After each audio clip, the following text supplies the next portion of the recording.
Bonjour à tous, nombreux d'entre nous continuent à ignorer la Bible pour s'accrocher à la mythologie scientifique. La vraie version de l'histoire de l'humanité est dans la Bible. Le saviez-vous, que la culture civilisatrice Congo a été mise en place par Nimrod? Nimrod est le père de la première culture civilisatrice Congo avec la lettre K, c'est pour ça que la Bible fut écrite à cause de la première culture civilisatrice Congo avec K, le début du monde. Le mauvais univers, dit Enza, B, dans le livre de la Genèse, au chapitre de la descendance des fils de Noé, Nimrod est un fils de Couch, qui lui-même est le fils aîné de Cham et le petit-fils de Noé.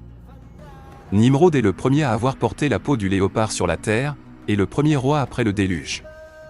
Celui qui avait les yeux partout sur toutes les communautés de l'époque antique et il fait nombreux êtres humains à son image, jusqu'au aujourd'hui. Donc, le nom Nimrod est dérivé du mot hébreu qui signifie chasseur.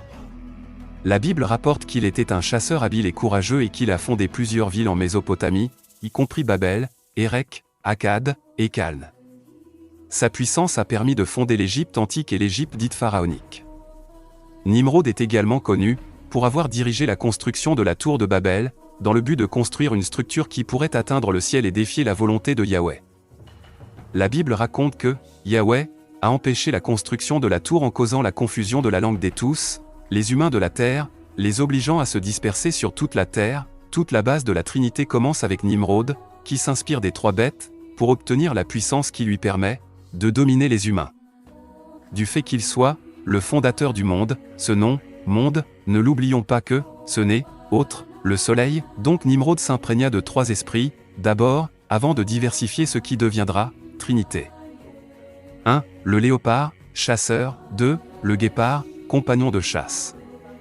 Et 3. L'abeille, pour la précision sur la cible. Nimrod égale Cinéar. Les scientifiques animés par la mythologie préfèrent dire roi, Narmé, pour noyer la Bible. Le nom Nimrod change chez les Grecs, il devient dieu Amon, Amon-Ra, et Zeus. Nimrod est souvent considéré comme un personnage controversé et ambigu dans la religion et l'histoire.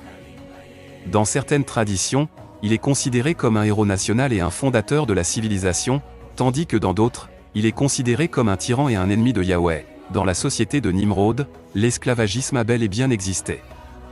Un roi sans esclave ou serviteur n'est pas un roi. L'Égypte antique et l'Égypte dite pharaonique ont pratiqué l'esclavagisme, puisque ces deux Égyptes n'est que la continuité de première culture civilisatrice Congo avec K, de Nimrod, Muduma Ngo, le léopard rebelle. Les Sémites qui deviendront les Sumériens, les Romains. Et les Chaffites, qui deviendront les Grecs, n'ont fait que récupérer l'héritage empoisonné laissé par la première culture civilisatrice Congo avec K, pour dominer à leur tour. Voilà pourquoi aujourd'hui, le continent devenu Afrique, et le continent qui va être conquis par les Romains, ont opposition avec les lois données par le créateur de l'univers. La vie paisible primitives autochtones de ce continent devenu Afrique est en danger. Si le continent, devenu Afrique, devient le paradis de ceux qui qualifiaient des Blancs, alors l'être humain devenu noir, africain, restera à jamais esclave de ses frères. Il est important de comprendre que l'humanité n'a connu que trois civilisations. Première civilisation descendant de Cham, deuxième civilisation descendant de Japheth, et actuellement la troisième civilisation descendant de Sem. Tous, en opposition avec les lois du créateur de l'univers. Signé Moutoun Kami, fourmi chasseur, enfant de la première culture civilisatrice Congo avec la lettre K, de la Mésopotamie, améliorée en Égypte antique, pays des ancêtres Nkami Misiri, puis l'Égypte dite pharaonique, ancêtre Nkami, Couchite et enfin jusqu'au Grand Lac. Aujourd'hui devenus deux pays Congo avec la lettre C, imposés par les colonisateurs, en opposition avec nos valeurs primitives Nkami devenus pygmées. Et culture civilisatrice Congo avec la lettre K, du premier roi de la terre, roi léopard, abonne-toi et partage.